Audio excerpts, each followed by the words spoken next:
സംസ്ഥാനത്തെ പ്രത്യേകിച്ച് വടക്കൻ ജില്ലകളിൽ അതിശക്തമായ മഴ ലഭിക്കും. പല പ്രദേശങ്ങളിലും മഴ ലഭിച്ചുകൊണ്ടിരിക്കുകയാണ്. അതിൻ്റെ ദൃശ്യങ്ങൾ കാണാം. റെഡ്, ഓറഞ്ച് അലർട്ടുകളാണ് വിവിധ പ്രദേശങ്ങളിൽ കേന്ദ്ര കാലാവസ്ഥാ വകുപ്പ് ഇപ്പോൾ നൽകിയിരിക്കുന്നത്. 4-5 ദിവസത്തിനുള്ളിൽ കേരളത്തിൽ കാലവർഷം എത്തിച്ചേരും. ഇന്നത്തെ മഴയുടെ കൂടുതൽ ദൃശ്യങ്ങളും വിവരങ്ങളും നോക്കാം. ഒപ്പം എല്ലാ ദിവസവും അപ്ഡേറ്റുകൾ അറിയാൻ ചാനൽ സബ്സ്ക്രൈബ് ചെയ്യാൻ മറക്കരുത്. കൂടുതൽ ആളുകൾക്ക് എത്തിച്ചേരാൻ വീഡിയോ ലൈക്ക് ചെയ്ത് കാണാൻ ശ്രദ്ധിക്കണം. അടുത്ത 4-5 ദിവസത്തിനുള്ളിൽ കേരളത്തിൽ കാലവർഷം എത്തിച്ചേരാൻ സാധ്യതയെന്ന് കേന്ദ്ര കാലാവസ്ഥാ വകുപ്പ്.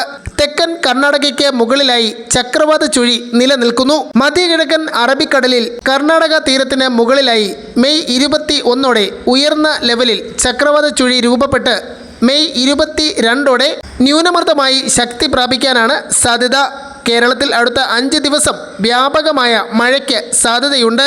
ഇന്ന് മെയ് 20 വയനാട്, കോഴിക്കോട്, കണ്ണൂർ, കാസർഗോഡ് ജില്ലകളിൽ കേന്ദ്ര കാലാവസ്ഥാ വകുപ്പ് റെഡ് അലർട്ട് പ്രഖ്യാപിച്ചിരിക്കുന്നു. അതിതീവ്ര മഴയാണ് വടക്കൻ ജില്ലകളിൽ പ്രതീക്ഷിക്കുന്നത്. തൃശൂർ, പാലക്കാട്, മലപ്പുറം ജില്ലകളിൽ ഇന്ന് ഓറഞ്ച് അലർട്ടാണ്. അതിശക്തമായ മഴ ഈ ജില്ലകളിൽ ലഭിക്കും.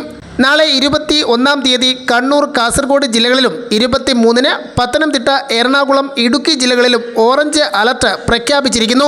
വൈകിട്ടത്തെ റിപ്പോർട്ട് അനുസരിച്ച് വടക്കൻ കേരളം, കർണാടക, ഗോവ, മഹാരാഷ്ട്ര തീരദേശ മേഖലയിൽ അതിശക്തമായ മഴ ഒരുങ്ങുന്നു. റെഡ് അലർട്ട് പ്രഖ്യാപിച്ച ജില്ലകളിൽ അതിതീവ്ര മഴയ്ക്ക് സാധ്യതയുള്ളതിനാൽ എല്ലാവരും ജാഗ്രത പാലിക്കണമെന്നാണ് നിർദ്ദേശം. ഓറഞ്ച് അലർട്ട് പ്രഖ്യാപിച്ചിരിക്കുന്ന തൃശൂർ, പാലക്കാട്, മലപ്പുറം ജില്ലകളിലടക്കം ശക്തമായ മഴയുണ്ടാകും.